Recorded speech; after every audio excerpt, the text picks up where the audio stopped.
नमस्कार, knocking-news.com में आपका स्वागत है। मैं हूं गिरजेश वशिष्ठ। सुपरटेक के 2 टावर ज़मींदोज़ हो चुके हैं, उनकी धूल उड़ चुकी है और ये सब हम देख चुके हैं।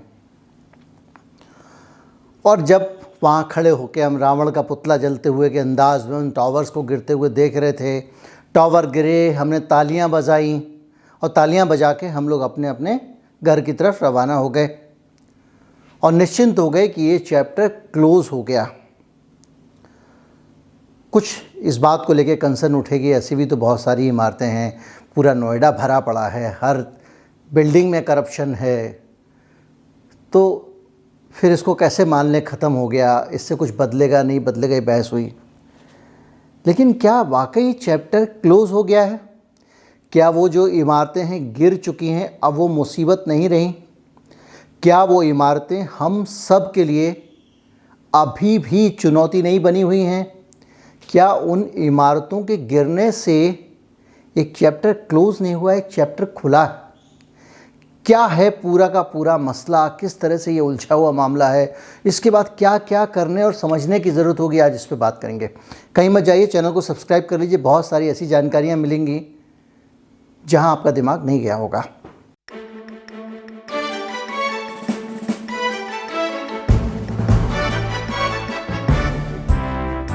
अगर आप हमारी पत्रकारिता को, हमारे चैनल को सपोर्ट करना चाहते हैं तो हमारा UPI ID डिस्क्रिप्शन में है, उसके ज़रिए आप भुगतान कर सकते हैं और एक QR कोड भी आपको स्क्रीन पर दिखाई दे रहा होगा, एक आध दो दफ़ा और भी दिखेगा और ये वीडियो के अंत में भी दिखता है, तो उसको भी आप स्कैन करके भुगतान कर सकते हैं। दरअसल ये ट्विन टावर जब गिरे हैं तो इन्होंने एक सोचने का एक नया काम दे दिया है भारत के वैज्ञानिकों के लिए, भारत के जो प्लानिंग के लोग हैं और जो लोग भारत के बारे में सोचते हैं, भारत के भविष्य के बारे में सोचते हैं।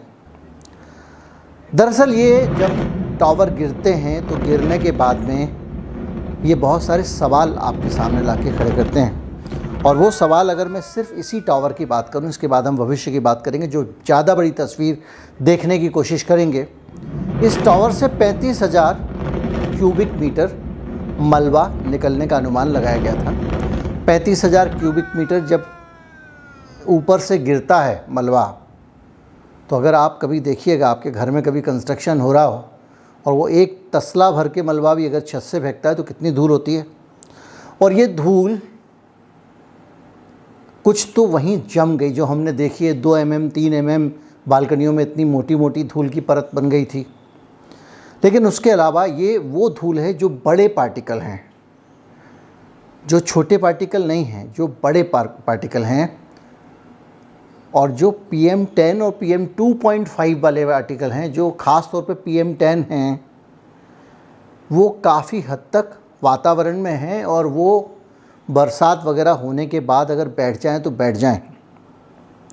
लेकिन जब वो बैठ जाएंगे तो बैठने के बाद भी दुख देंगे, क्योंकि वो जितनी भी जगहों पे वो बैठेंगे वहाँ की मिट्टी में प्रदूषण खड़ा कर रहे हैं। इसके अलावा एक समस्या और हो रही है, और वो समस्या ये हो रही है कि जब ये टावर तोड़े गए तो उनमें 3,700 किलो बारूद का इस्तेमाल किया गया। वो सारी की सारी बारूद और उसके रेसिड्यूज़ जलने के बाद, जलने पे बारूद तो वातावरण में गई ही, वो वहीं पे उस मलबे में पड़े हुए हैं, जो आप नहीं जानते हैं कि उनको कैसे मैनेज किया जाएगा। और जैसे जैसे बारिश आएगी वो सारे के सारे रेसिड्यूज़ और ये जो टूटने से पैदा हुए जो बारीक पार्टिकुलेट मैटर हैं वो भी ज़मीन के अंदर जाने वाले हैं। यानी दूसरी समस्या इससे वो खड़ी हो गई है। और तीसरी समस्या ये कि उनको ये समझना पड़ेगा कि इससे ग्राउंड वाटर में पॉल्यूशन कितना होता है, क्योंकि ये जो सारे की सारी चीज़ें, बारूद और ये सब चीज़ें ज़मीन में जा रही हैं, तो आसपास की सोसाइटी के लोग वही पानी, जो सोसाइटी के लोग बेचारे रिट डालने गए थे सुप्रीम कोर्ट, जिनकी मेहनत संघर्ष से ये दिन आया, एक फ़ैसला आया कि ये गिराए गए टावर, वो सब लोग उस ग्राउंड वाटर का ही इस्तेमाल करेंगे, जो अपने आप में एक समस्या बन सकता है। इसके अलावा जो अदृश्य धूल है 2 महीने तक हवा में रहने वाली है और कहा जा रहा है कि वो 5 से 7 किलोमीटर के एरिया में भी पाई जा सकती है, तो प्रदूषण का, वायु प्रदूषण का एक खतरा रहेगा, जिसके कारण बहुत सारे जो अस्थमा के मरीज़ हैं उनको दिक्कत होगी, और सबसे ज़्यादा दिक्कत होगी बुज़ुर्गों को, जो अक्सर इस तरह के प्रदूषण से स्ट्रोक्स का शिकार हो जाते हैं, क्योंकि उनकी धमनियाँ समय के रहते सख्त पड़ जाती हैं उम्र के साथ में, और जब लचीली नहीं होती हैं और जब आपको हवा कम मिल रही है, तो हवा कम मिलती है तो ऑक्सीजन कम मिलती है, तो दिल ज़्यादा काम करता है, ज़्यादा काम करता है तो ज़्यादा उस पर ज़ोर पड़ता है, तो उसके कारण स्ट्रोक के केसेस आते हैं। ब्रेन में उन कड़े होने से धमनियों की दिक्कत खड़ी हो जाती है। इसलिए ये सलाह भी दी है हाल में बहुत सारे एक्सपर्ट्स ने कि जो लोग वहाँ रहते थे वो वहाँ से दूर चले जाएं तो अधिक सुरक्षित रहेंगे, कम से कम बुजुर्ग लोग। जो 35,000 क्यूबिक मीटर मलबा वहाँ से निकलेगा, उस मलबे को जब वहाँ से निकाला जाएगा तो जितना आपने ऊपर से गिराया, धूल गिराया, उतना ही उस मलबे को खोद के, तोड़ के, उसके टुकड़े करके जब आप निकाल रहे होंगे वहाँ से, उतना ही धूल उड़ेगा। जिस प्लांट में उस मलबे को निकाल के तोड़ा जाना है, उसको अलग अलग साइज़ के हिसाब से बांटा जाना है, वहाँ तो इंतज़ाम है कि वो पूरा गीला करके ही उसको करते हैं, उसके एक्सपर्ट हैं। लेकिन जहाँ पे स्पॉट पे, जहाँ पे मलबा गिरा है, उस जगह से जब आप मलबा उठाएंगे तो फिर से धूल वातावरण में आनी है, और ये काम 1.5 महीने कम से कम चलेगा वहाँ से मलबा बटोरने का। यानी 1.5 महीने तक लगातार वहाँ से प्रदूषण होता रहेगा। एक झटके में जो धूल एक साथ आपने देखी थी तस्वीर में, उतनी धूल 90 दिन में धीरे धीरे करके निकलेगी। ये भी एक बड़ा ख़तरा है। इसके अलावा जो ट्रक इस धूल को, इस मिट्टी को, इस मलबे को ढो ढो कर प्लांट तक लेकर जाएंगे, वो इस पूरे 35,000 क्यूबिक मीटर मलबे को उठाने में काफ़ी ईंधन खर्च करने वाले हैं, और जो डीजल का धुआं है वो वहाँ के वातावरण में और ज़्यादा घुलने वाला है, नोएडा के वातावरण में। बड़ी पिक्चर पे मैं आने वाला हूँ। इसके अलावा कुछ मशीनें आएंगी जो वाइब्रेट करती हैं, जिनसे उनको तोड़ा जाता है। उनके जो वाइब्रेशन होंगे वो भी आसपास के इलाकों में, और एक हाई एंड वाइब्रेशन सिंड्रोम होता है, ऐसी शिकायतें भी देखने को मिल सकती हैं। और इसके अलावा प्रदूषण पे भी मॉनिटरिंग रखने की ज़रूरत है, जो रखी जा रही है। तो इन सब चीज़ों पे मॉनिटरिंग करनी पड़ेगी वैज्ञानिकों को। और मॉनिटरिंग करने की ज़रूरत क्यों है? मॉनिटरिंग करने की ज़रूरत ये है कि पहले हाई राइज बिल्डिंग का चलन नहीं था। अभी दिल्ली एनसीआर में जो आंकड़ा है वो कहता है कि 5,200 से ज़्यादा high rise building Delhi NCR में हैं, और लगातार नई बन रही हैं। और ये जो बिल्डिंग बनती हैं, इनकी एक लाइफ होती है। बिल्डिंग ऐसा नहीं है कि आजीवन बन गई। जो आपके पिताजी ने मकान बनाया था, दादाजी ने मकान बनाया था, उस मकान की लाइफ 200, 400, 600 साल होती थी। कई मकान 400 साल से वैसे के वैसे खड़े हुए हैं। कई आपने पुरानी इमारतें देखी होंगी, आज भी इस्तेमाल हो रही हैं। कोई 400 साल पुरानी है, कोई 300 साल पुरानी है। बहुत सारी हवेलियाँ, बहुत सारे किले आपको मिल जाएंगे। लेकिन ये जो इमारतें हैं, जो मल्टी स्टोरी इमारतें हैं, इनकी लाइफ तय है, और इनको 80 साल की लाइफ इनकी आंकी गई है। और वैसे भी जो बिल्डिंग है, इनके लिए जो ज़मीन है वो भी 100 साल की लीज पर ही मिलती है नोएडा में। अब 80 साल जब हो जाएंगे इन इमारतों के, बीतते समय नहीं लगता,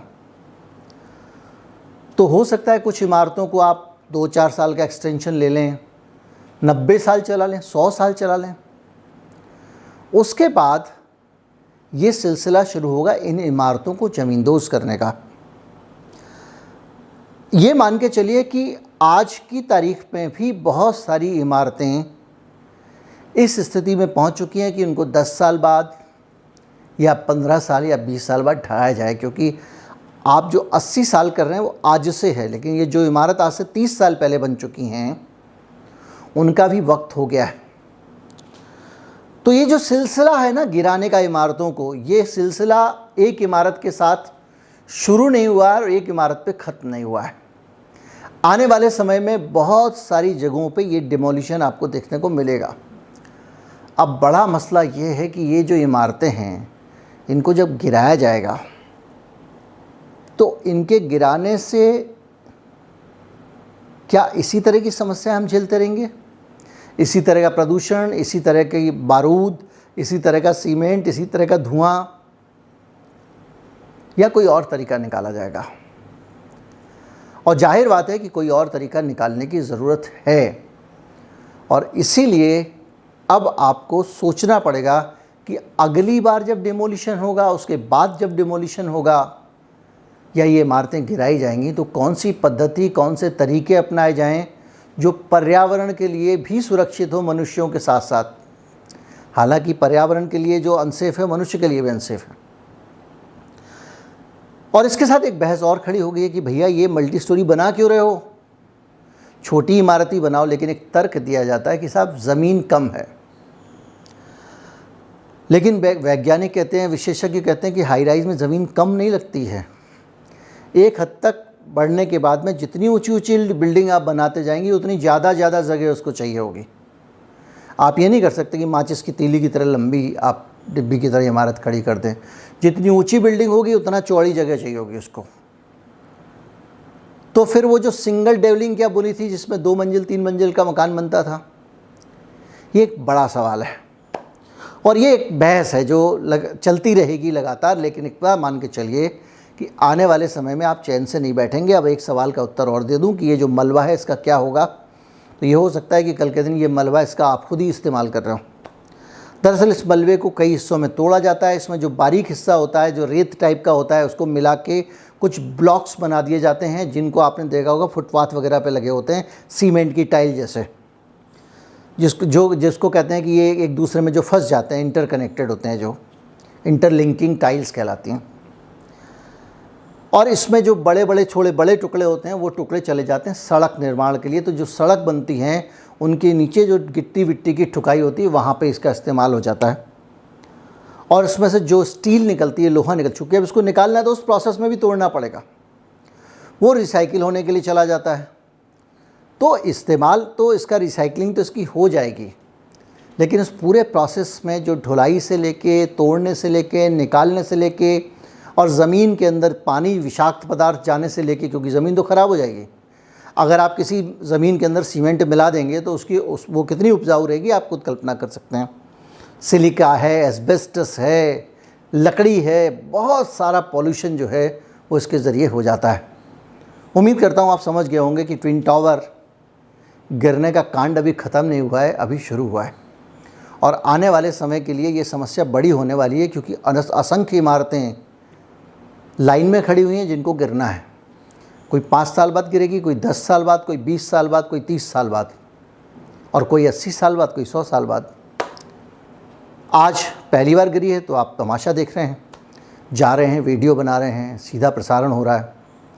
बाद में शायद ये ना हो, लेकिन प्रदूषण उतना ही होगा। उम्मीद करता हूँ वीडियो आपको अच्छा लगा होगा। अच्छा लगा हो तो ज़्यादा से ज़्यादा लोगों तक पहुँचाएँ, चैनल को सब्सक्राइब कर लें। नमस्कार, जय हिंद।